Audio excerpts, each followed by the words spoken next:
Hi, it's Anne here. Here's Pinky. He wants to be with us. Oh no. Yes, today I'm going to talk about living in a tiny home and also the pros and cons of living in a tiny home. I would just like to tell some history. When I was little, I used to live in a tiny home. It was my dad's home. And my mom's, of course. 24. It was only 24 square meters, so it was very tiny. And I would also live with my grandparents' home, and it was the complete opposite. It was at least 100 square meters. So I have experience with both living in a tiny home and in big houses. I think it was about, yeah, at least 100. It was maybe maximum 200 square meters because there were at least 5 bedrooms. So and when I think about my childhood, I would always think of this tiny home which I lived in until I was 14. And when I look back, I really feel that I had a good time in that home, although it was a bit crowded, because I had a good time with my siblings, my 2 older sisters, and it was very cozy. So for me, I have a good experience with living a tiny home. But then I didn't think about it more because we also moved to bigger houses after that. But I was always happy when we were living in that tiny home. And I remember when I lived with my grandparents, it was a lot bigger, and I remember that I wasn't happy. I was a bit depressed. I became so thin.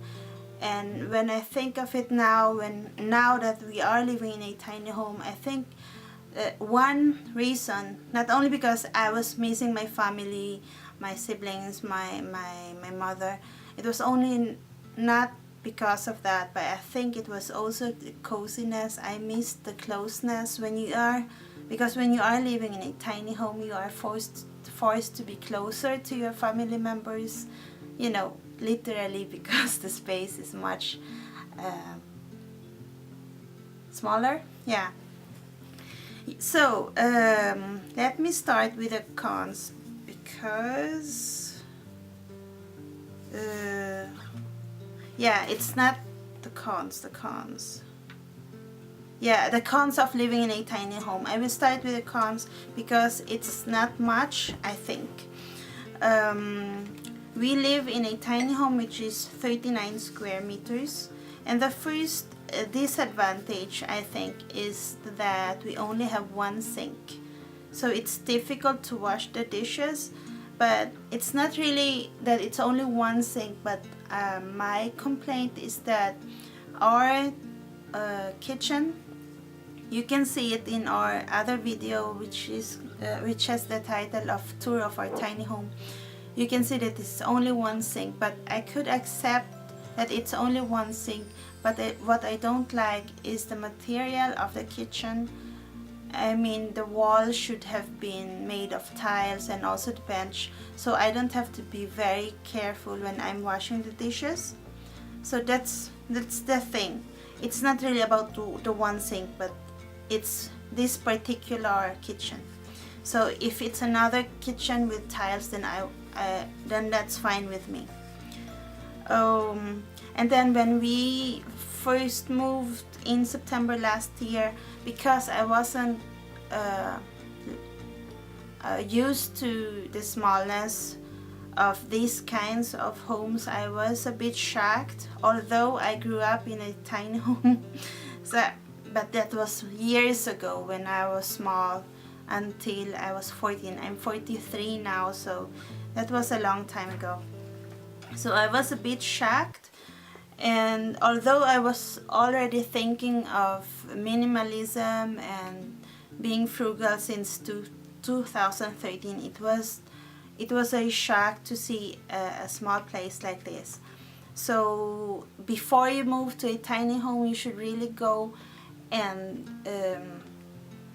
seeing many tiny homes so you don't get shocked. And another disadvantage is you have to be disciplined to always keep your thing. I have my notes here. See? You have to be disciplined to always keep your things in the right places. So it's very important to declutter your things.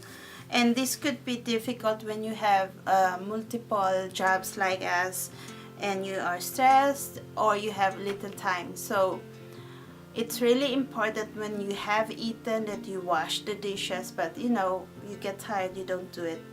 That's a disadvantage if you're not so disciplined.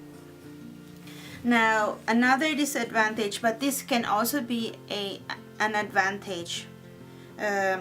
One disadvantage is that you can't buy or get anything big without thinking it through, or else your home will look like you're a hoarder.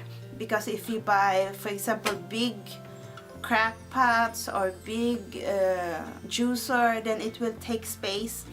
And as of now, we are thinking of maybe buying a juicer, but we have thought that since last year, and we haven't bought a new juicer. We have had so many juicers before, and we have given it to family members because we thought that won't fit in our tiny home. So another disadvantage, this is the last one, is that a tiny home is best suited for single persons or people who are very close to each other. So if you are a family, make sure that if you are a close family, then it's okay. Because when you live in a tiny home, you have to be very mindful of each other, which means that you have to respect each other's space. But I think that could also be an advantage, because no matter how big your house is, if one person or two are not respectful, then it doesn't really matter if you live in a big or small space. So be sure that when you move to a tiny home, that everyone knows how to act or behave, or at least you give each other space. So maybe if you have a garden, you can go to the garden while the others are inside, like that. You really have to be respectful. So now the pros or the advantages, they are much more than the disadvantages. One advantage, or the first one I wrote here, is that you have everything near you. You can just grab everything. You don't have to walk meters away. You have everything in your reach. So it makes your life much simpler. And you have really to think that, oh, do I really need this? So that's why you have everything in your reach, because you have to declutter and just save things that you really need. And one more advantage is that you don't have to scream. For example, my daughter Aria, when we lived with my mother before, I had to scream because our kitchen had a door, so I had to scream, Aria, come here, and it stressed me out. But when you live in a tiny home, you just speak like a normal person, and that person will hear you. So that's a very good advantage for me.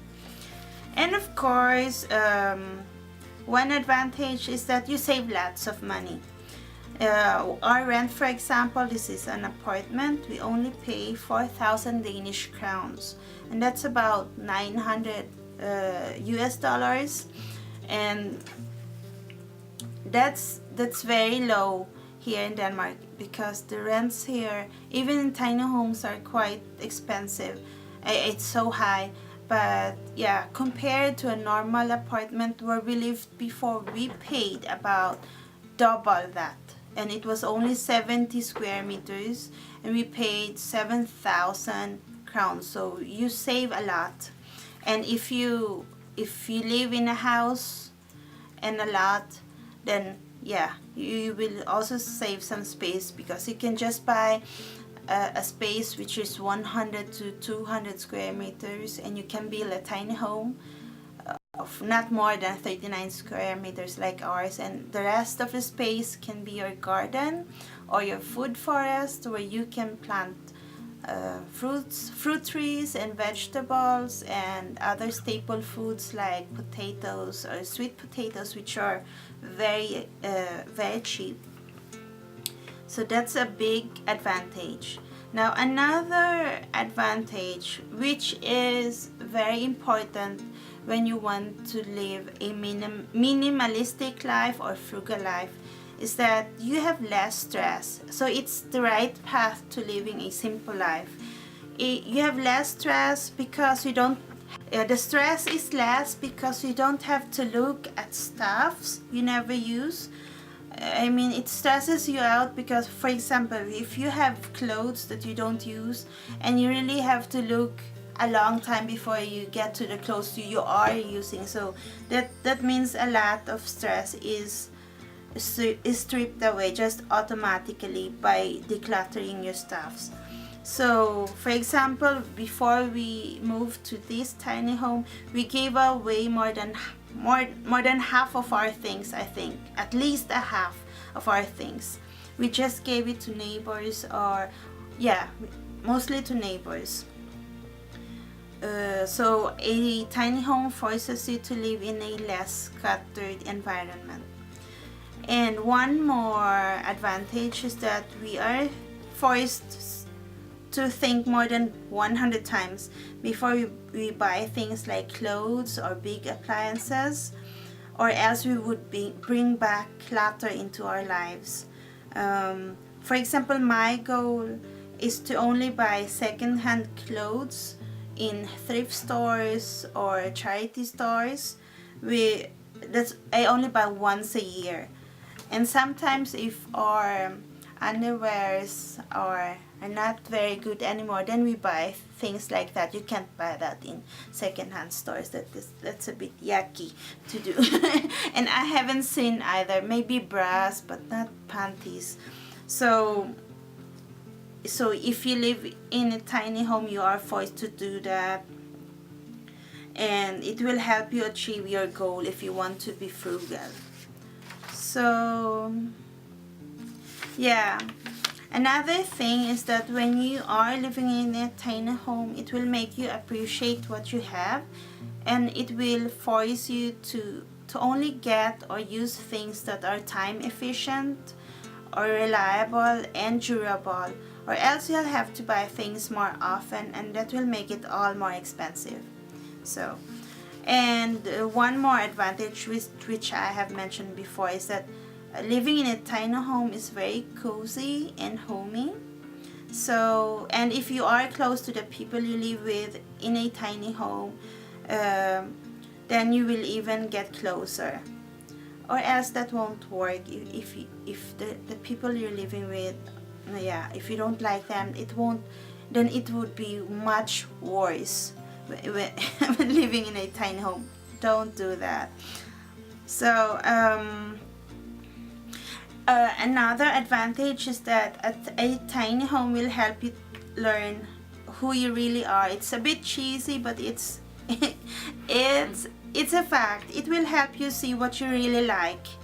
There's no pretense. You get to the basics of life, you know, food, shelter, family, and you can still dream big while living in a tiny home, and you can still have ambitions like having a career, travel. But a tiny home teaches you really that those things can still be achieved without living in a mansion. That will only force you to get big loans or big mortgages, and which can ruin your life. You know, with big houses comes big loans too. So what you can do, as I have said before, you can just purchase a house which is much smaller, as a lot which is much smaller, like 100 square meters. And don't mind about what your neighbors will think. And if you're living in countries like the Philippines, for example, then that's just the norm. that you live in a small space. That's okay.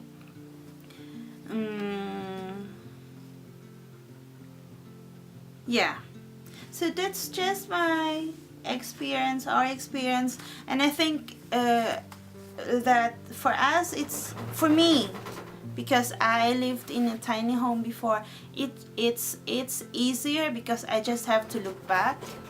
Although I was shocked, because when you live in Scandinavia, especially in Sweden, then you get a big space, and Swedish builders are also very good in building, so that you will feel that it's much bigger, like IKEA, like that. So when we lived in Sweden, we lived in an apartment which wasn't big. It was 60 square meters, but it felt bigger because we had lots and lots of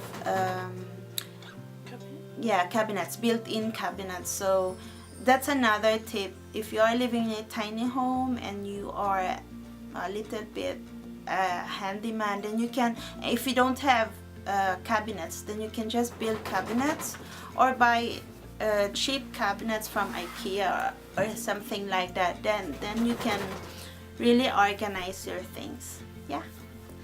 So I hope you can learn from our experiences, and please leave some comments below if you have lived in tiny homes, or if you want to live in a tiny home, or if you have some tips for other people who want to transfer to a tiny home. And thanks so much for watching. Bye guys.